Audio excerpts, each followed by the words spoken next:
qualquer beleza ou majestade pra nos atrair.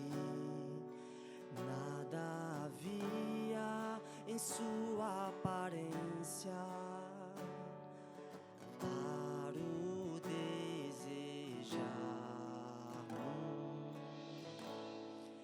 mas rejeitado dentre os homens, ainda assim carregou nossas dores. O seu castigo nos traz paz e a esperança não se esvai. A oferta pela culpa ele ofereceu para satisfazer o Criador. Ele morreu para que a sua luz em nós pudesse brilhar. O Filho do amor se entregou em nosso lugar.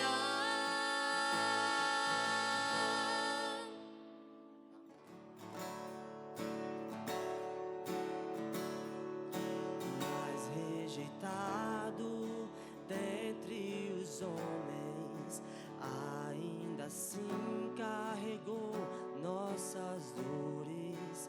O seu castigo nos traz paz e a esperança não se esvai.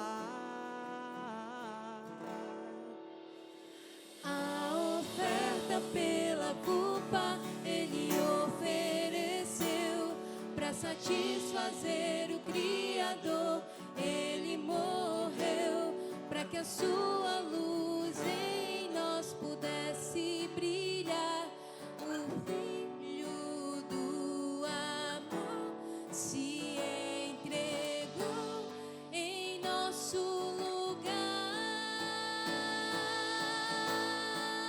És o Cordeiro que pelos nossos pecados foi esmagado sem dizer uma só palavra. Se entregou aos cravos, derramou sua vida até a morte, provando a ira amarga pra nos dar sua doce graça e nos fazer viver.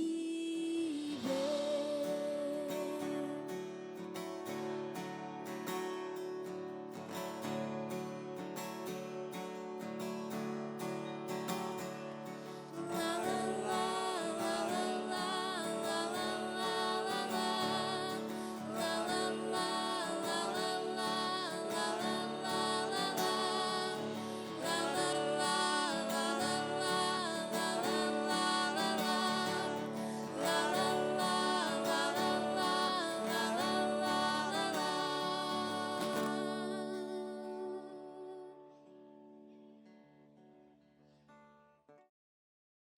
Foi na cruz onde um dia eu vi meu pecado castigado em Jesus. Foi ali pela fé que meus olhos abri e agora me alegro em sua luz. Foi na cruz onde um dia eu vi meu pecado castigado em Jesus. Foi ali pela fé que meus olhos abri e agora me alegro em sua luz.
Todos estão vendo.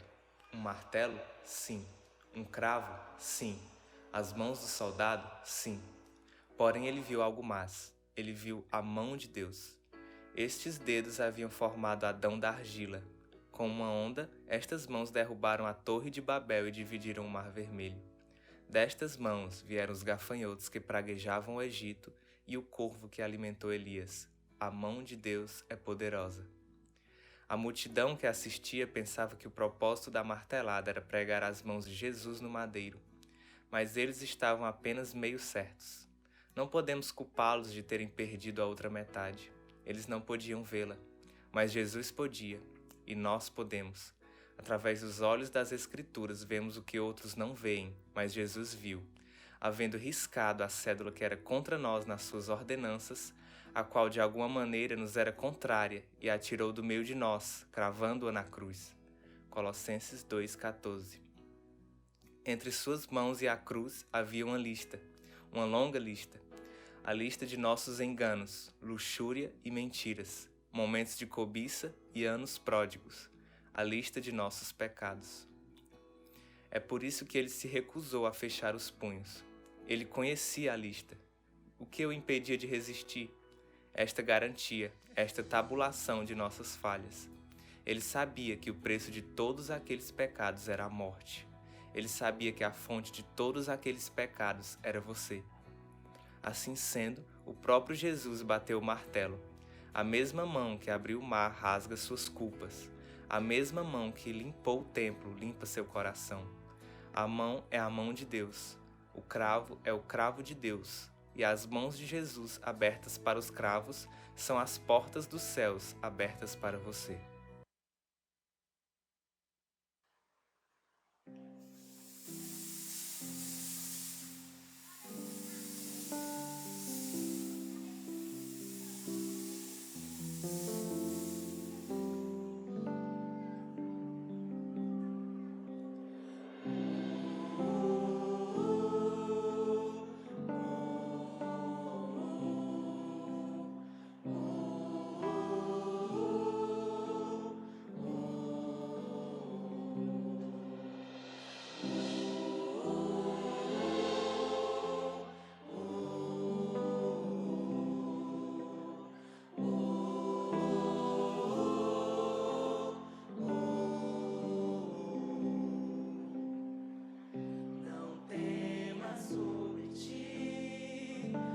Só cuidado qualquer que seja, pois somente seria muito para ti. É meu, somente meu, todo trabalho, e o teu trabalho é descansar em meu, somente meu, todo trabalho, e o teu trabalho é descansar em mim.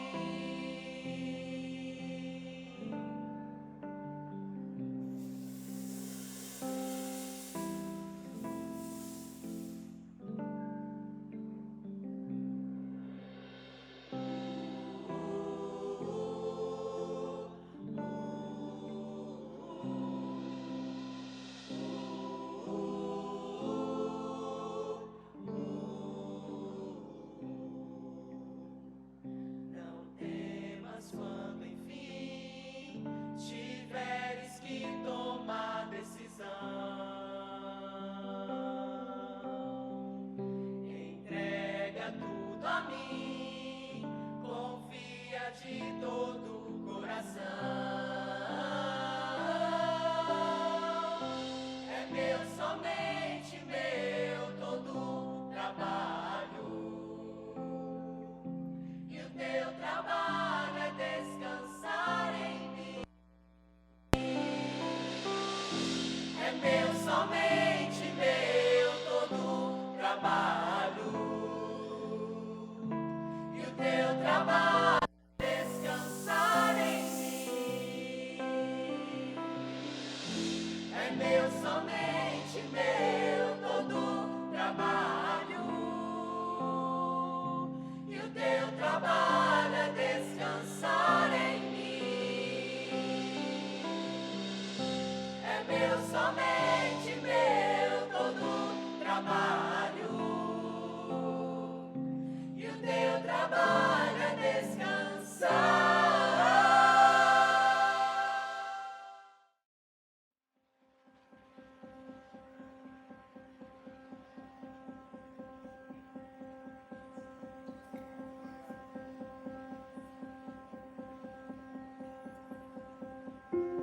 O eterno meu pastor não precisa de nada.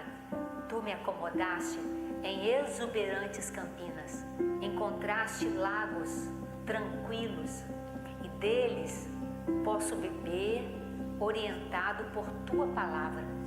Pude recuperar o alento e seguir na direção certa. Mesmo que a estrada atravesse o vale da morte, não vou sentir medo de nada, porque caminhas ao meu lado. Teu cajado fiel me transmite segurança.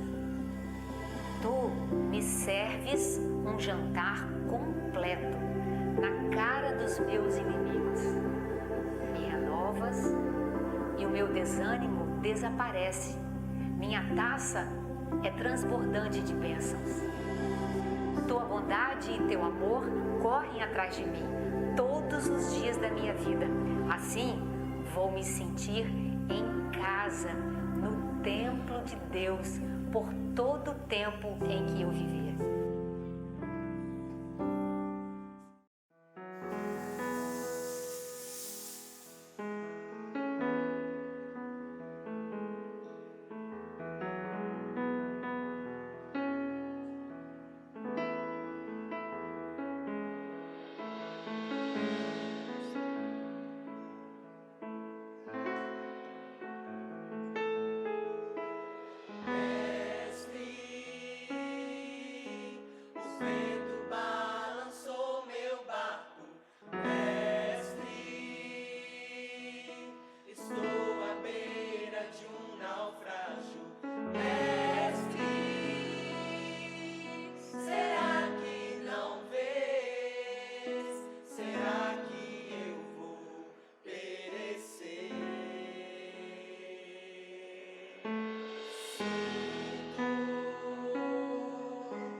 Glória a Deus. Ok, gente, boa noite, paz para todos, amém? Amém? Vocês estão aí ainda?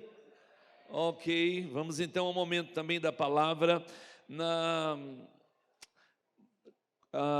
No contexto de hoje, mais especificamente, que é um tempo para nós, como cristãos, um tempo onde menciona-se a Páscoa, não é? Então é um tempo assim muito especial. Eu creio bastante que não somente a ação de Deus acima de tudo, mas também os nossos corações precisam estar abertos e sensíveis para viver esse momento, esse espírito que paira, que opera nesse tempo, que é muito importante para nós.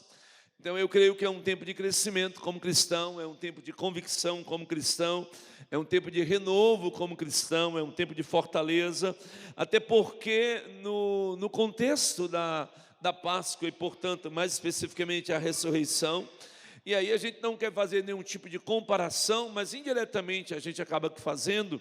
Não há nenhuma outra religião em um mundo todo de religiões que nós vivemos que possa comemorar, falar, conversar, pregar, né? E alegrar-se com esse tema, com esse assunto, fora a igreja do Senhor Jesus. Não tem como. Nós não temos um outro grupo que se levante na terra para falar: meu líder ressuscitou, levantou dentre os mortos no terceiro dia, no quarto, não sei, no quinto, no sexto, depois de um mês, depois de um ano apareceu. Não tem.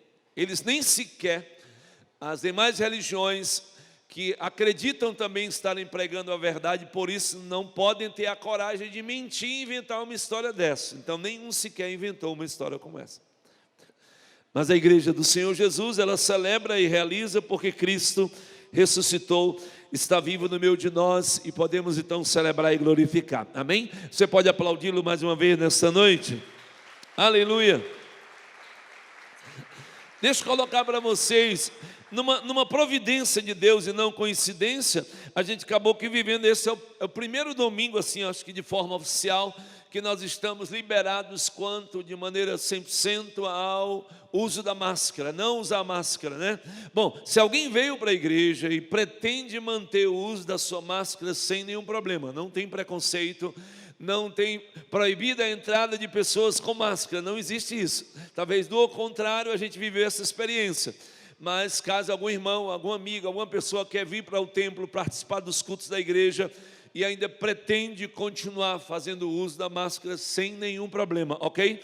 Nós, na sua grande maioria ou totalidade, estamos agora na igreja hoje sem usar a máscara, porque como a gente veio obedecendo com uma certa dedicação aos decretos, nós então estamos sem máscara, de um modo geral aqui, porque há um decreto, estamos debaixo de legalidade e, portanto, nós nos encontramos aqui dessa forma, tá bom? Ok? Abra sua Bíblia para a nossa meditação um pouco nessa noite, no Evangelho de Lucas. Vamos ficar com o texto de Lucas, capítulo 24, alguns versículos. Obrigado, irmã da água, Analdinha.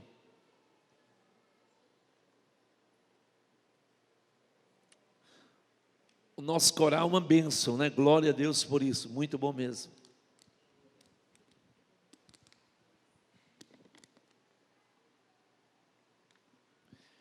Eu não sei como é que eles conseguiam cantar sem chorar, não é? Pelo menos a gente estava num certo escuro aí e tal, a gente podia ficar, mas tudo bem, glória a Deus por isso, né? Vamos lá, Lucas capítulo 24, é a narrativa de Lucas para nós sobre o tema ressurreição, diz assim: no primeiro dia da semana, creio todos encontraram, amém? Ok, no primeiro dia da semana, de manhã bem cedo, as mulheres levaram ao sepulcro as especiarias aromáticas que haviam preparado. Encontraram removida a pedra do sepulcro, mas quando entraram, não encontraram o corpo do Senhor Jesus.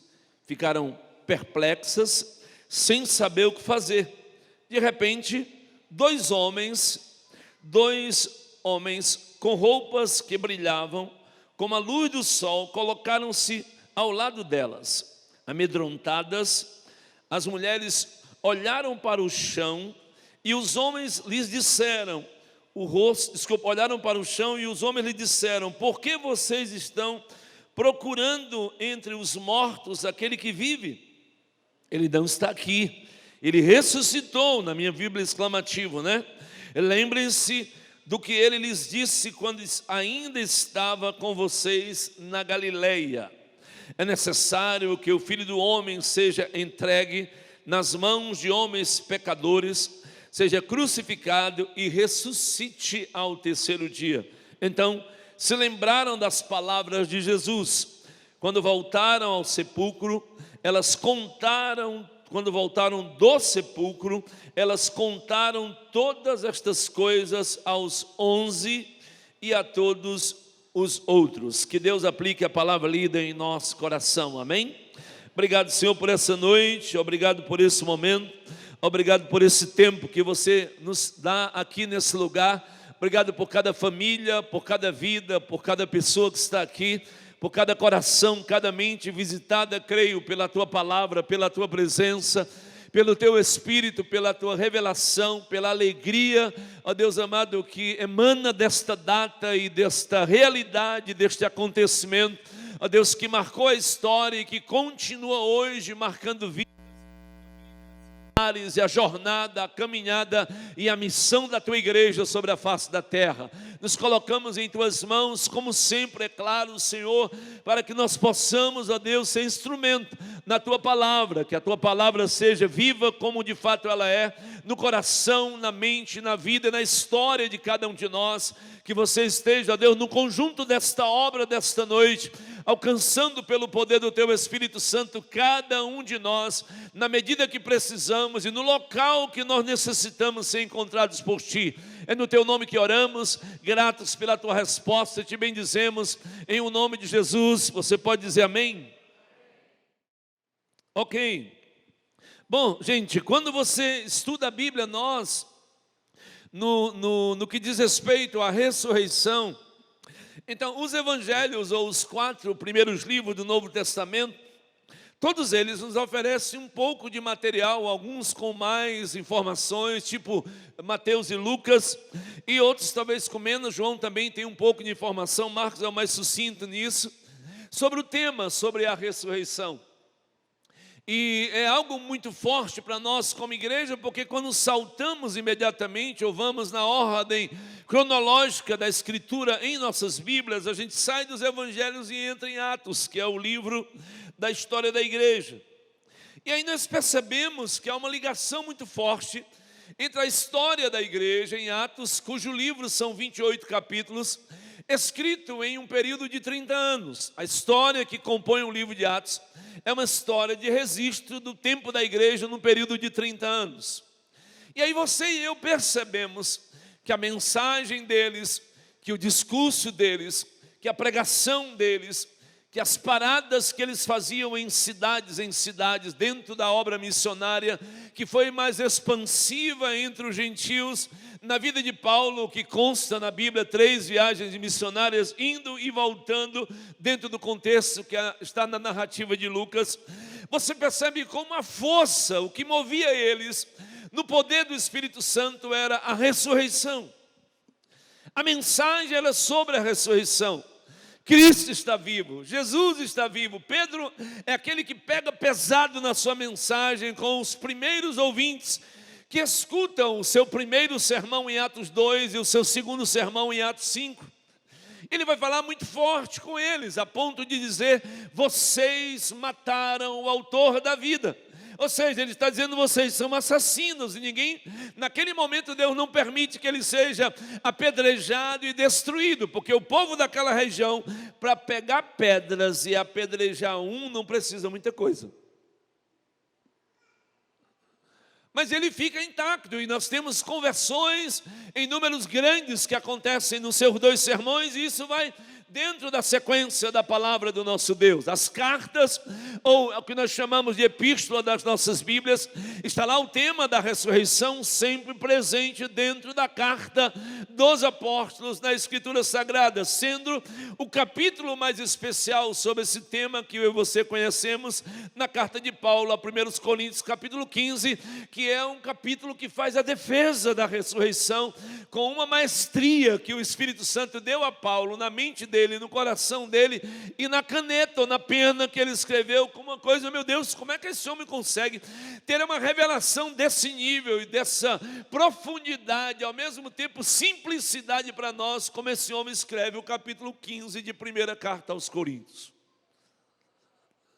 Então essa é a história um pouco, dentro do contexto da Escritura Sagrada. A igreja então celebra, a igreja vai vivendo isso, era a realidade. Morriam crendo nesta verdade, acreditavam, cantaram, compuseram hinos e assim vai. Dentro de todo esse contexto nós caminhamos e marchamos e vamos passando de tempos em tempos e chegamos agora, eu digo a nossa vez, a igreja do Senhor é o nosso tempo. Lucas registra então no seu texto as mulheres que mais à frente vai ser dito o nome dessas 3 mulheres que foram à sepultura de Jesus, para levando algum material aromático, alguns perfumes para encontrar-se com ele. Veja bem, o que acontece? Vamos trabalhar primeiro aqui rapidamente esse detalhe dela e então chegar à ressurreição propriamente dita. O que vai acontecer com essas mulheres do ponto de vista histórico, cultural e funcional para estarem indo à sepultura? Vejam bem vocês, às vezes nós nos esquecemos, mas Jesus de fato, segundo a lei dos romanos, ele foi crucificado entre os criminosos. O seu nível de condenação está entre esse nível. Ele é condenado entre os criminosos, porque apenas estes são levados à cruz. E na cultura então romana, quem era condenado como criminoso e que morria por cruz, não poderia ser tirado da cruz e nem sepultado. As aves dos céus deveriam vir de rapina e comer a carne dele até ficar só os ossos. Mas na lei judaica, alguém que é morto em uma cruz ou pendurado no madeiro, está lá em Deuteronômio, não poderia ficar até o pôr do sol pendurado no madeiro ou numa cruz. Deveria ser tirado e sepultado. A questão é que uma pessoa entre a cultura judaica que morresse por crucificação ou por decepar, cortar a cabeça, ele não poderia ser sepultado inicialmente na sepultura da sua família. Era uma vergonha para a família. A família não poderia chorar um morto que morria por cruz ou por decapitação. Os soldados tinham ordem para proibir, se chorassem, não poderiam chorar. Então ele seria sepultado em um outro lugar, e se não fosse pedido para sepultar, seria jogado em uma vala aberta para que os animais comessem a sua carne. Caso ele fosse sepultado, esperava-se um período no máximo de 1 ano. A família seria convidada para sair do lugar, porque era uma vergonha para ela, e depois de 1 ano ela voltaria naquela sepultura, pegaria os ossos e levaria para sepultar junto dos seus.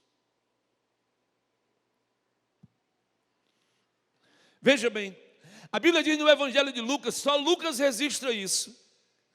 Quando José de Arimateia pede o corpo a Pilatos para ser crucificado, é legal. O Sinédrio em Israel é responsável pelo que foi feito. Eles deveriam ter uma sepultura para colocar o condenado que eles apresentaram a Roma, que deveria ser morto por cruz. Ele pede o corpo a Pilatos e Pilatos o entrega. Apenas nesse período, Roma está abrindo exceção para estas coisas. Lembra do que aconteceu com João Batista? Herodes manda decapitar, corta a cabeça dele. Mas é permitido que o discípulo de João pegue o seu corpo e sepultem. O que vai acontecer com elas? Ele vai ser sepultado e assim acontece. A Bíblia diz que as mulheres são as únicas que vão seguir José de Arimateia para ver aonde ele vai colocar o corpo de Jesus. Por quê, pastor? Porque os discípulos de Jesus estavam do deserto para uma banda. Tinham fugido de tudo.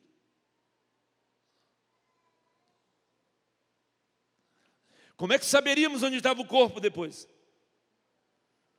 São as mesmas mulheres que vão lá para a sepultura. Na história cultural judaica, elas estão indo lá, porque era permitido que até o terceiro dia entrassem na sepultura e dentro da sepultura chorassem pelo morto, fora não.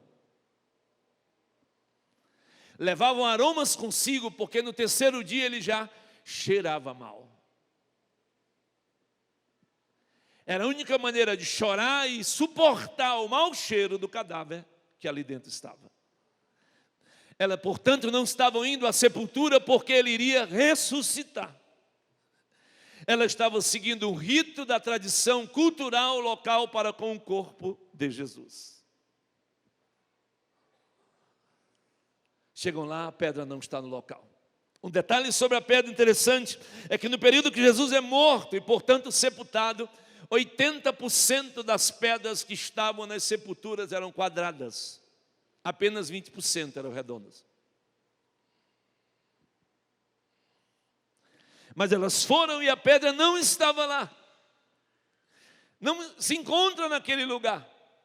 Onde está a pedra? No caminho, é dito que em outro evangelho que elas vão conversando, quem vai remover a pedra para nós? Quem vai tirar a pedra para nós? A pedra não está lá. Jesus também não está ali, você sabe disso, amém? É o que o texto diz. E quando nós pegamos então essa história, a gente pegou alguns detalhes dentro dela, para a gente compartilhar justamente sobre esse processo que elas são as primeiras a viverem ou a vivenciarem com respeito à ressurreição de Jesus.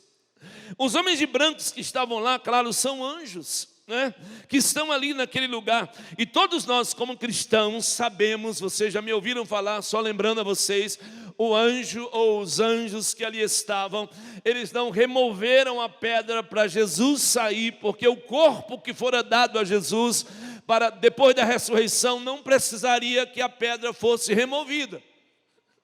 A pedra foi removida para as mulheres entrarem e outras pessoas quisessem entrar e ver, mas para Jesus sair não. Você está me entendendo? Amém? Você pode dar um brado de glória para ele por isso, você entendeu aí? A pedra não é removida para ele sair, não faça isso. Ele vai entrar nos lugares depois, em 40 dias, conviver com os discípulos, entrar e sair, não pela porta, pela parede, em qualquer lugar, e não tem nada matéria física, fechado, que impeça ele entrar. A pedra é removida para que as mulheres pudessem entrar e também outros que vão entrar. Daqui a pouco vem Pedro correndo, João vem correndo, vão entrar, vão ver os lençóis, vão olhar direitinho, vão fazer uma primeira, averiguar como é que aconteceu. E muita coisa vai acontecer. Ainda hoje a pedra está removida, louvado seja o nome do Senhor. E aí a Bíblia diz que elas estavam no lugar, conforme fora dito o texto, a leitura feita, e eles, quando entraram, não encontraram o corpo de Jesus.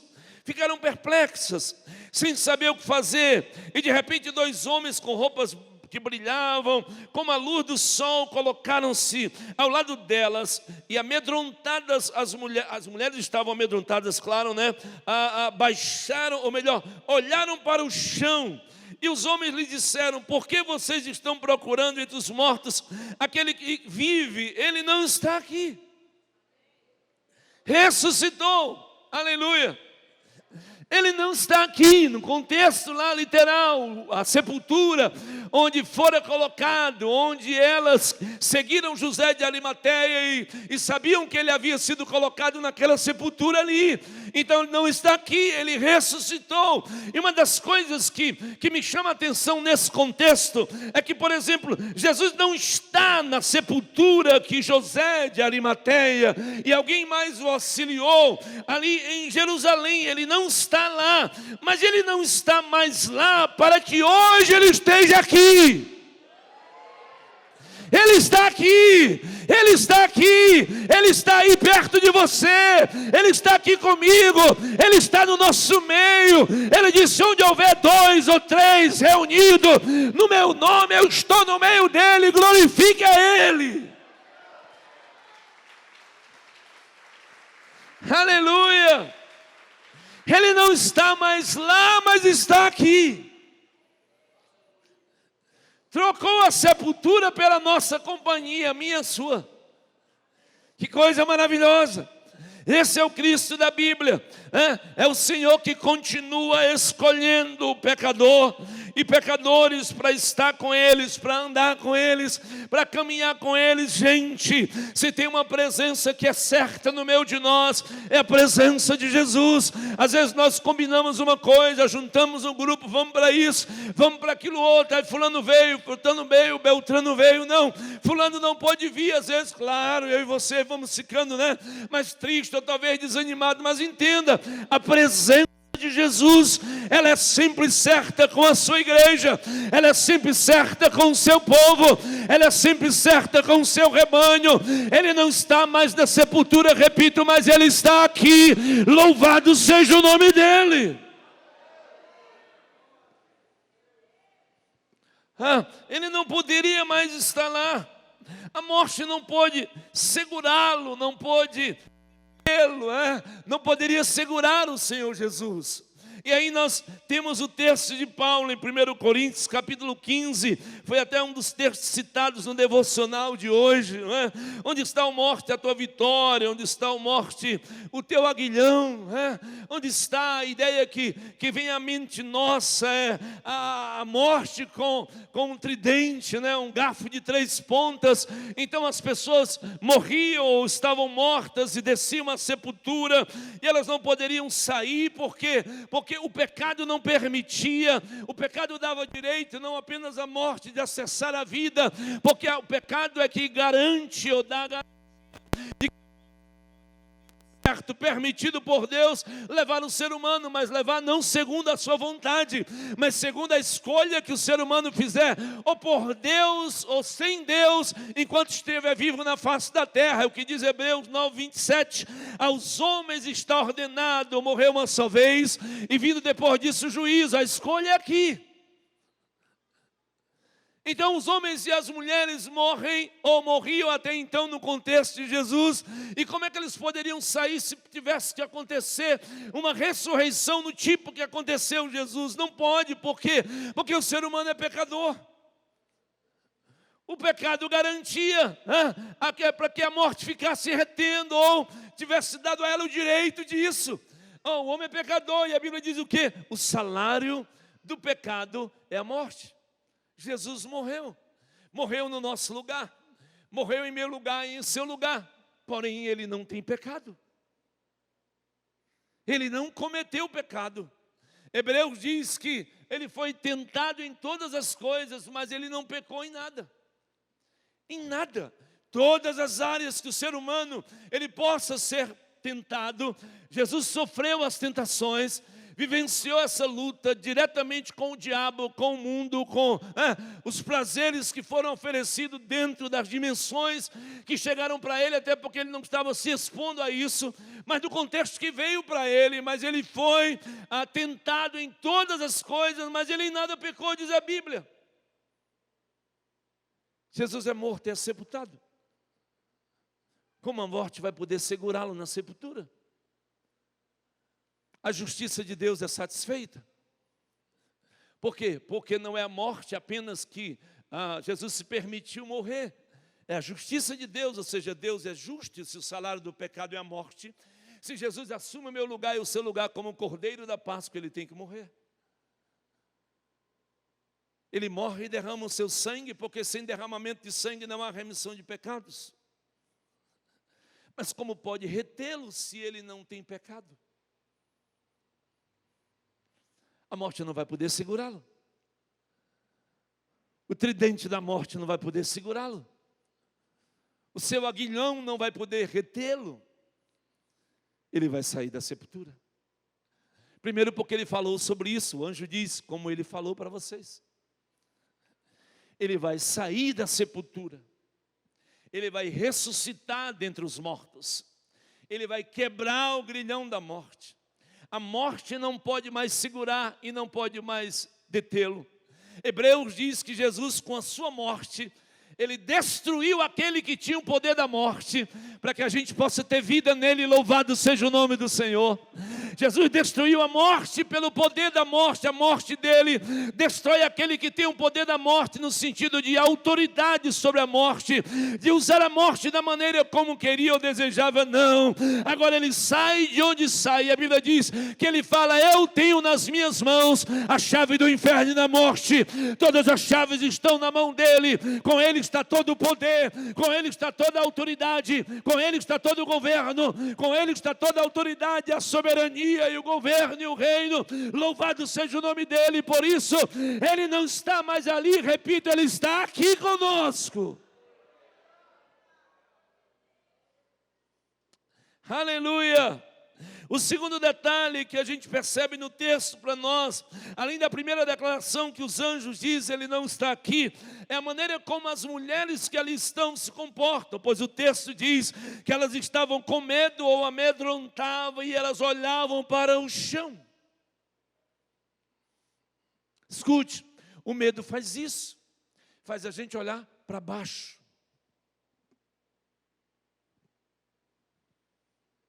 O medo faz a gente olhar para as coisas da terra. O medo nos prende às coisas da terra. O medo tira de nós a esperança. O medo tira de nós a alegria. O medo tira de nós a paz. O medo tira de nós, aquilo que é necessário, é importante para nós, para vivermos uma vida mais saudável. Por isso ele faz o ser humano, numa linguagem de aplicação, olhar sempre para baixo. Para baixo. Elas estão olhando para o chão, procurando no chão ainda alguns resquícios ou sinais que pudessem apresentar para onde levaram Jesus. Escute, a voz do medo é a voz que fala para baixo, mas os anjos que estão falando com ela, estão falando uma palavra que vem do céu. A palavra do céu, ela encoraja. A palavra do céu, ela levanta. A palavra do céu, ela salva. A palavra do céu edifica. A palavra do céu confronta. A palavra do céu dá direção. A palavra do céu dá orientação. A palavra do céu te posiciona, a mim e a você, no caminho que devemos estar para andar com Deus e continuar crendo naquilo que Ele fala. A igreja, então, não é um povo que simplesmente escuta histórias da terra, mas ela é movida pela voz do céu. Ela é movida pela palavra que vem do céu. A palavra que nós temos hoje, ainda no púlpito da igreja, ditada, está aqui comigo. Você também tem uma com você. Essa palavra não é uma palavra da terra, ela foi dada por Deus aos homens da terra. O salmista diz: para sempre, Senhor, a tua palavra permanece nos céus. Jesus falou no seu sermão: em céus e a terra, mas as minhas palavras jamais passarão.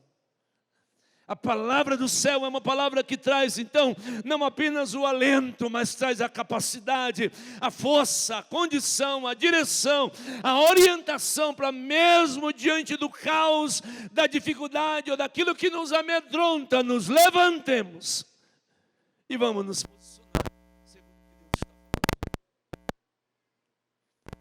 Os anjos falam com elas, a palavra que é de cima, é do alto.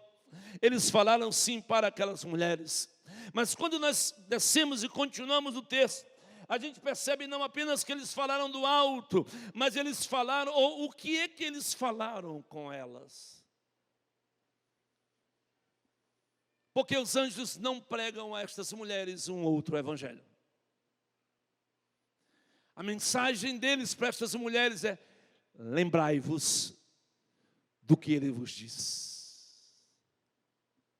Porque Paulo, na sua carta aos Gálatas, diz que ainda que um anjo do céu desça e pregue no nosso meio um outro evangelho, na mesma hora a gente aponta o dedo para ele e diz: você é um amaldiçoado. Paulo disse: seja amaldiçoado. Repete a segunda vez: ainda que um anjo do céu pregue um outro evangelho, além do que já foi pregado, ele seja anátema, maldito, amaldiçoado. Sabe qual é o problema de muita gente hoje? Esqueceram do velho evangelho. Famílias esqueceram do Evangelho, jovens esqueceram do Evangelho, adolescentes esqueceram do Evangelho, crianças esqueceram do Evangelho, senhores e senhoras esqueceram do velho Evangelho, que ainda é o poder de Deus para a salvação de todo aquele que crê.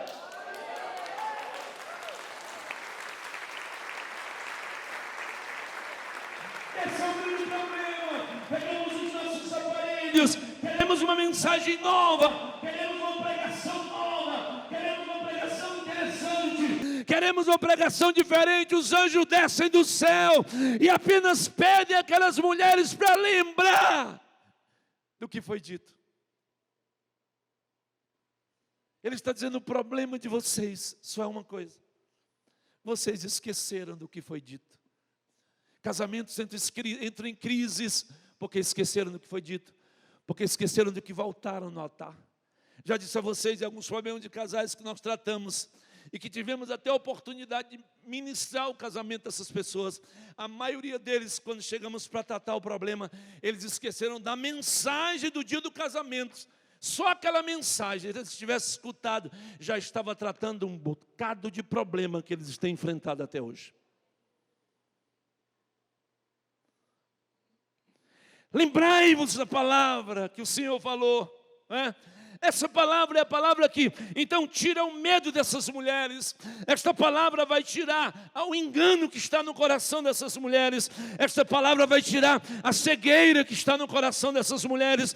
Esta palavra vai tirar o desespero que está no coração delas. Esta palavra vai tirar, enfim, todas as coisas que não foram colocadas naquele momento na mente e no coração delas por Deus, mas pela circunstância, pelo medo e porque elas esqueceram do que estava dito.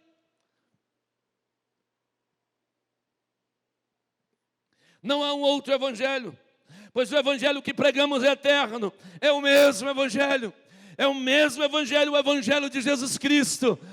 É a palavra do Senhor, é a mesma palavra. Pode ter uma tônica diferente, pode ser um som mais baixo, pode ser um som mais alto, pode ser uma voz mais grave, pode ser uma voz mais leve, mas tem que ser o mesmo evangelho. A palavra de Deus, o poder de Deus, a mensagem de Deus. E o único problema que muita gente tem sentido até hoje é porque esqueceram do que a mensagem do Senhor tem dito. Você entrou aqui hoje à noite, e é impossível alguém não ter entrado aqui hoje à noite e não estar em uma área da sua vida que tem problema. Seja honesto com você mesmo, para e observa se nessa área que tu está enfrentando problema não é porque você esqueceu do que Jesus falou para ti nessa área. E aí a mensagem de Jesus não é uma nova mensagem, sabe qual é? Volta. A mensagem que ele já disse para você, ela tem o mesmo poder, o mesmo efeito e o mesmo resultado. Você entendeu? Você pode aplaudi-lo mais uma vez hoje à noite?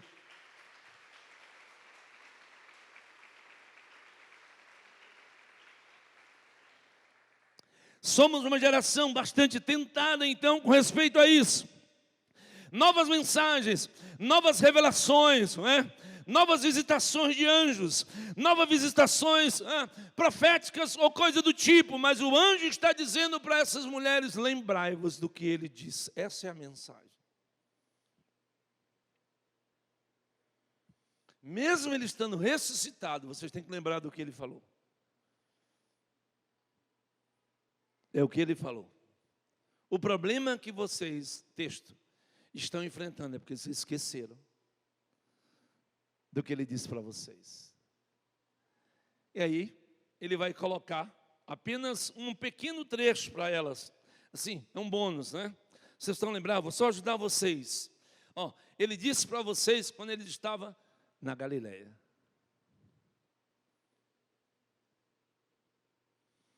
E eu gosto demais dessa expressão Galileia quando me encontro com ela na Bíblia. Porque a Galileia era o lugar de pessoas que não servia para nada. Lugar dos sem préstimos.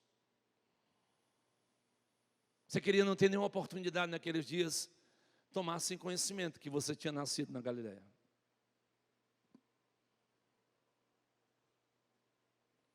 O máximo que se ganhava na Galileia era fazer parte de uma associação de pescadores, caso fosse homem, e pescar até ficar velho ou morrer, e tentar criar seus filhos daquela forma.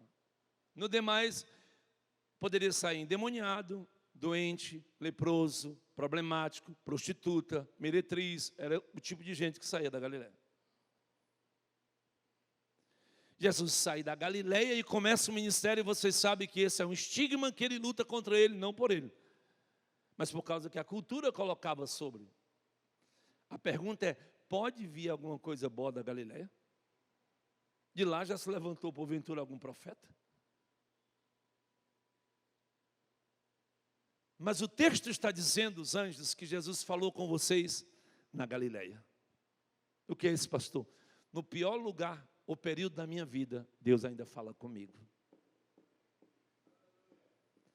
Quando eu estou na minha Galileia, no pior período da minha vida, alguém acha que eu não sou nada, que você não vale nada, que você não é de nada, que você não representa nada, saiba de uma coisa, Deus ainda fala comigo na Galileia. E o problema meu e seu é justamente porque saímos da Galileia, mas esquecemos o que Ele nos disse quando nós estávamos na Galileia.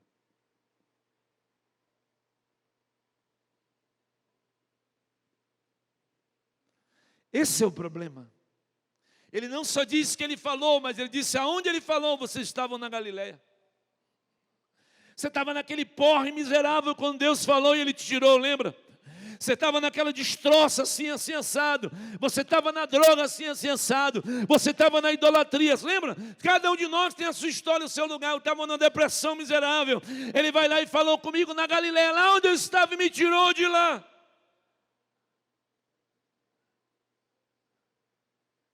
Não esquece do que Ele te falou quando você estava na Galileia.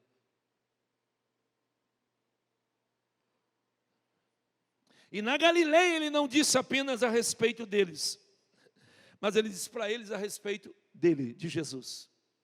Na Galileia Ele disse a vocês, em outras palavras, é necessário que o Filho do Homem seja entregue nas mãos de homens pecadores, seja crucificado, mas ressuscite ao terceiro dia. É necessário. Vai acontecer com Ele. Ou é necessário uma coisa que sempre andou com Jesus, né? É necessário passar por Samaria, aí vai. Era o necessário, Ele estava lá, estava explicando para eles a obra resumida da redenção. Eu vou ser entregue, eu vou ser morto, mas eu vou ressuscitar o terceiro dia. Gente, Deus continua falando coisas grandes conosco, não só no contexto da ressurreição, mas no nosso dia a dia. O problema é que a gente já saiu da Galileia, a coisa está melhor, a gente esquece o que Deus fala. Então a gente vai esquecer, não, lembra do que Ele falou na Galileia. Isso é muito importante para nós, amém? Bom, tirado o véu, por que, pastor? Porque a palavra de Deus, quando ela é ministrada, ela tem um objetivo de tirar o véu, a venda dos olhos, de tirar a cegueira, de tirar a dificuldade de entendimento, de trazer luz. A luz chega para elas, o entendimento chega para elas. Assim como, por exemplo, na sequência, vai chegar para aqueles 2 discípulos no caminho de Emaús. Jesus vai pegar as escrituras e vai explicar para eles. Aí eles vão dizer um para o outro, puxa vida, quando Ele falava as escrituras, o coração da gente queimava. Até que os olhos deles se abrem também. E a Escritura sempre vai fazer isso comigo e com você. A palavra de Deus sempre vai fazer isso. E aí a gente conclui aqui nesse momento. Por quê, pastor? Porque o texto vai dizer que quando elas tomam conhecimento, então elas vão agora para os outros. Mateus diz que Jesus fala para as mulheres no contexto da aparição que Ele é feita com eles, que eles deveriam ir para a Galileia e avisar os discípulos que Ele vai lá se encontrar com eles. Lucas diz aqui que as mulheres tomam conhecimento do fato, vê direitinho as coisas e correm para onde estão os discípulos. Depois de uma ordem voltando Pedro, João, a turma toda para olhar a sepultura que estava vazia e tal, etc, etc. Mas é interessante, porque agora elas começam a fazer aquilo que deve ser feito. Elas saem para contar a notícia que Jesus está vivo. Por quê, pastor? Porque essa é a mensagem da igreja. A igreja celebra que Jesus está vivo. Mas como essas mulheres, ela precisa sair e contar para as pessoas: Jesus está vivo. Elas saem daquele lugar, né? Elas saem daquele ambiente e vão dizer para as pessoas que Jesus está vivo. Entendam, e mulher, naquele período, naquela cultura, não tinha valor o que elas falavam como notícia. Não podia ser usado como valor de testemunho, de veracidade. Entenderam vocês? Elas vão chegar lá e dizer: olha, a sepultura está vazia, 2 anjos apareceram, falaram conosco, Jesus está vivo e ressuscitou. Brincadeira, gente. Quem foi que trouxe a notícia? 2 mulheres. Não, está brincando com a gente.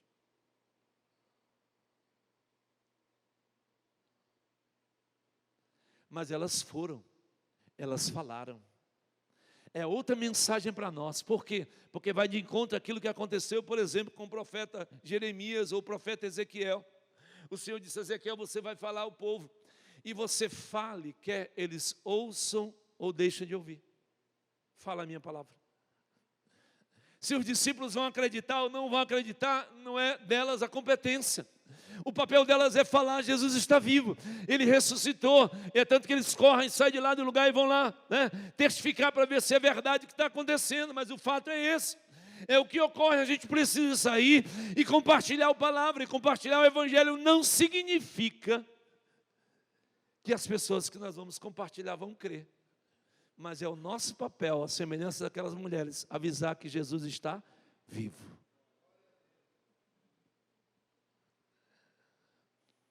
O Senhor está vivo, né? E aí Ele ressuscitou, e nós sabemos pela Escritura, para a gente estar concluindo, que Ele ressuscitou, e em um tempo de Deus, acreditamos, sério, que está breve. O breve de Deus pode ser completamente diferente daquilo que eu e você chamamos de breve. Por quê, pastor? Porque a Bíblia diz que 1000 anos para Deus é como um dia, e um dia como 1000 anos. Então não é a minha regra nem a sua. Mas o Senhor está breve. Ele está voltando para buscar a sua igreja, o seu povo, o seu rebanho que crê pelo Espírito Santo que Ele ressuscitou dentre os mortos. Cristo morreu pelos nossos pecados, diz a Bíblia, e ressuscitou para a nossa justificação. Aquele que foi assunto aos céus, Atos 1:11, há de voltar. Para os galileus, discípulos que estavam lá, foi dito: assim como vocês o viram subir, Ele vai descer para pegar vocês. Amém? Amém? Você espera essa volta, sério? Você espera essa volta, esse retorno? Você pode dar brados de glória, aleluias ao Rei.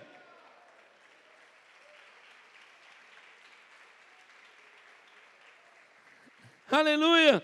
A nossa Páscoa que é Cristo, então, não é apenas o Cordeiro que morreu, mas que ressuscitou. E não apenas ressuscitou, mas nós estamos aguardando a sua vinda. Você pode se colocar de pé nesta noite. Eu estava lendo um material nesses dias. Aliás, foi uma semana, no meu contexto, bem interessante com respeito à data e os acontecimentos da Bíblia sobre o tema. Deus me deu a oportunidade de rever muitas coisas, ler, estudar, orar, chorar, se alegrar.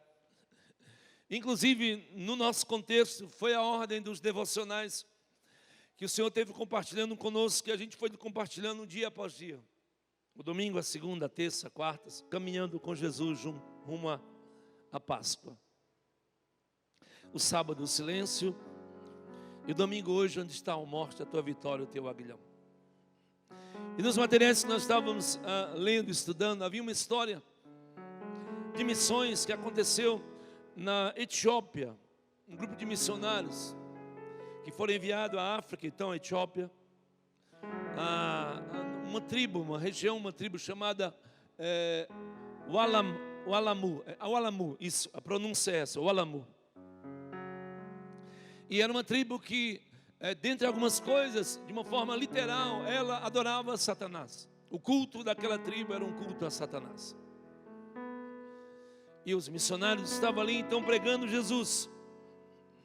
E um dos homens primeiro que é chamado na lista deles lá, que fez a decisão, Tigeni, é a pronúncia lá, ele fez a sua decisão, ele se converteu a Jesus. Porém, além do contexto da tribo, que era satanista, ela trabalhava também com o processo de escravos locais. Havia senhores locais, dono de escravos no local. E ele era escravo. Havia um senhor dele. Então, ele não podia ir para os cultos. Durante o tempo que os missionários estiveram lá, ele não poderia participar dos cultos. Ele estava convertido, mas não era permitido. O amo dele, o senhor dele, não deixava, não permitia ele ir para nenhuma reunião. Mas ele manteve-se firme. Era conversão, né? Não era, sei lá, algumas coisas que acontecem. Era conversão. Até que o valor que era cobrado por ele era muito pequeno, mas para ele nunca sairia daquela situação. Os missionários eram de missões americanas. Eles então conseguiram levantar um recurso e pagaram pela libertação dele. Ele não sabia como agradecer.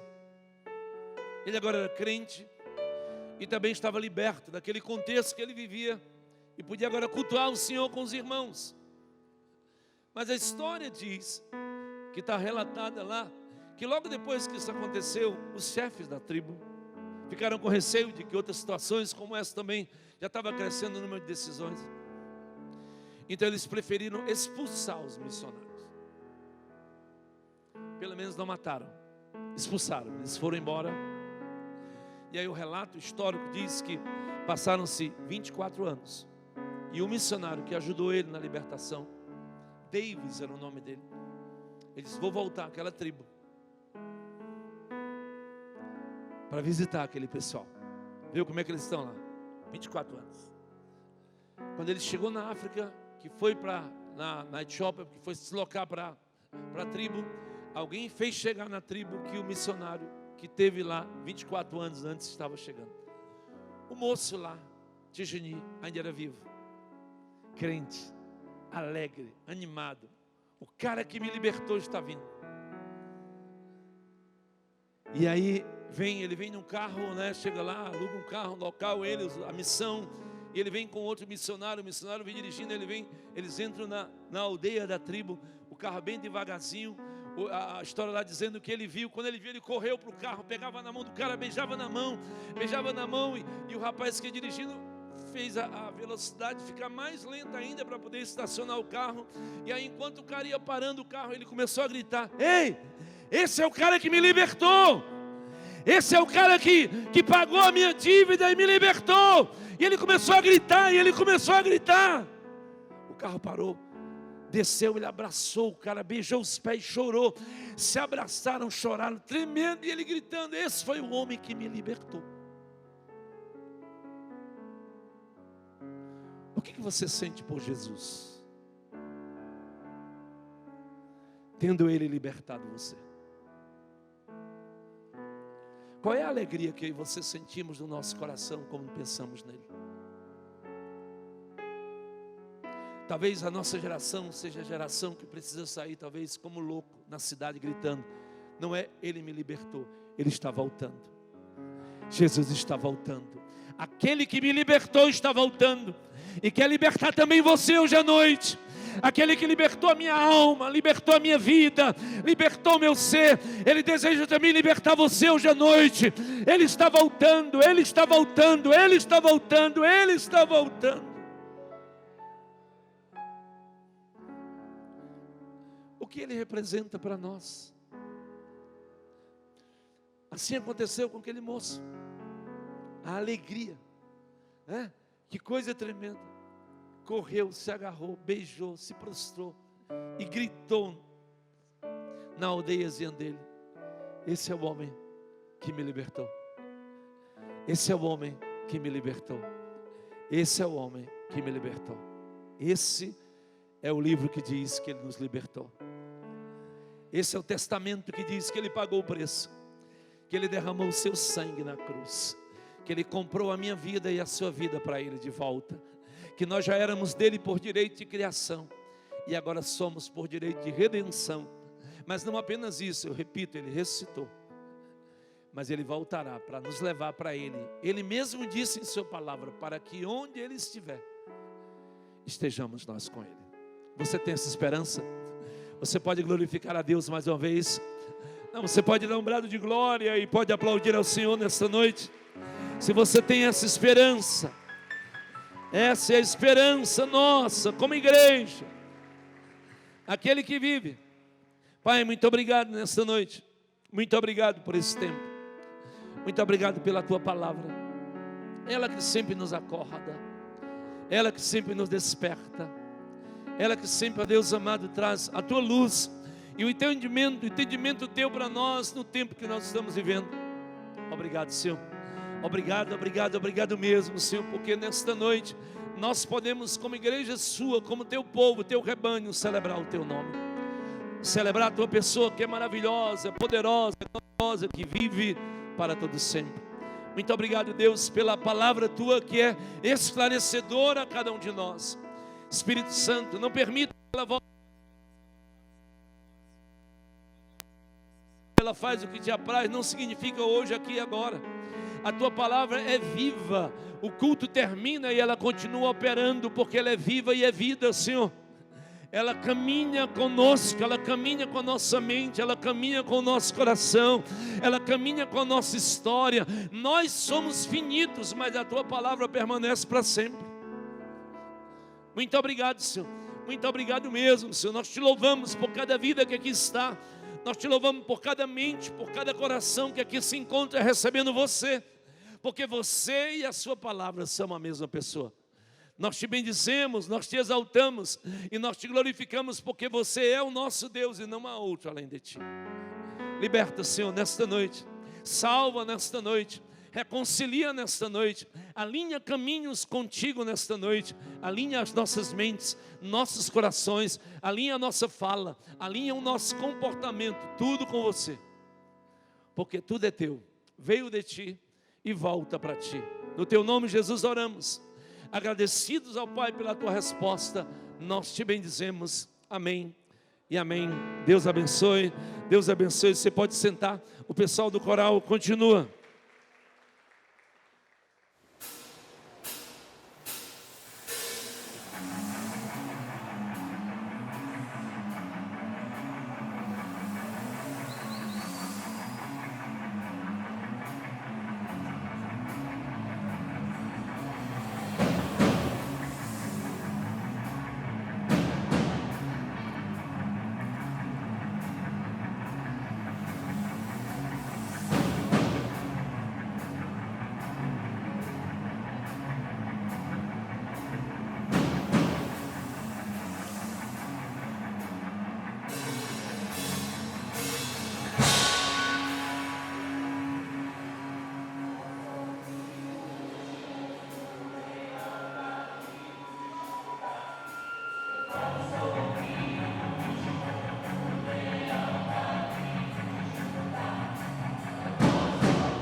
estava ali no canto e a gente estava ouvindo a mensagem e os meninos estavam perguntando se eu tinha falado para o pastor, porque era a música final, né?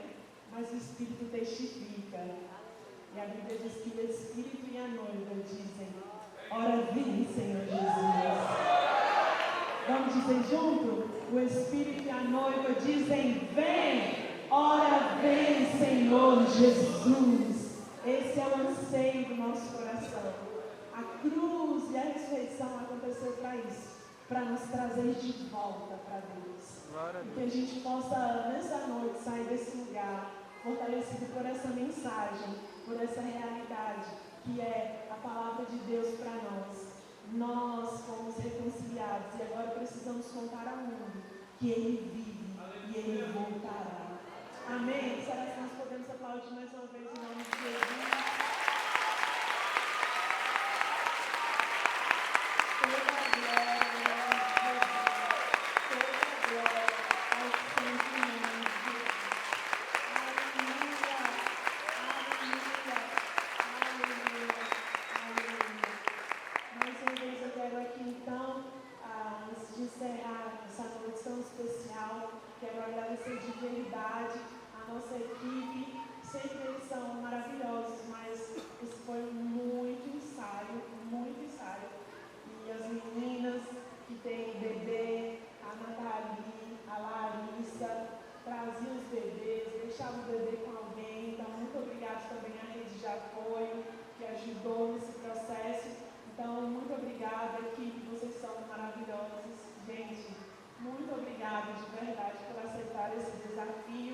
Gratidão também a Jane, eu acredito que ela está aqui, eu não estou vendo nada, só fumaça.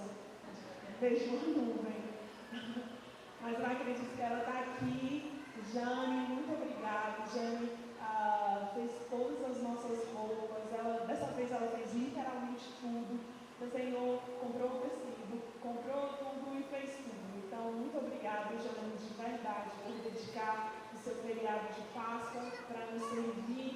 pessoal do som, Emanuel, Didi, muito obrigada, pessoal da Sempre que participou aqui conosco também, muito obrigada.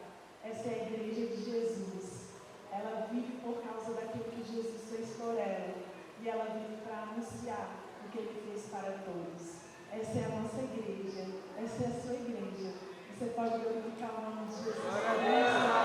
Obrigada, Jesus, pela vida que vocês colocaram. Obrigada pelo amor, pela graça, pela dedicação. Muito obrigada. Também o Alan e o pessoal da mídia. Já tinha esquecido, Alan, mas quando terminar o culto eu já estou te perguntando.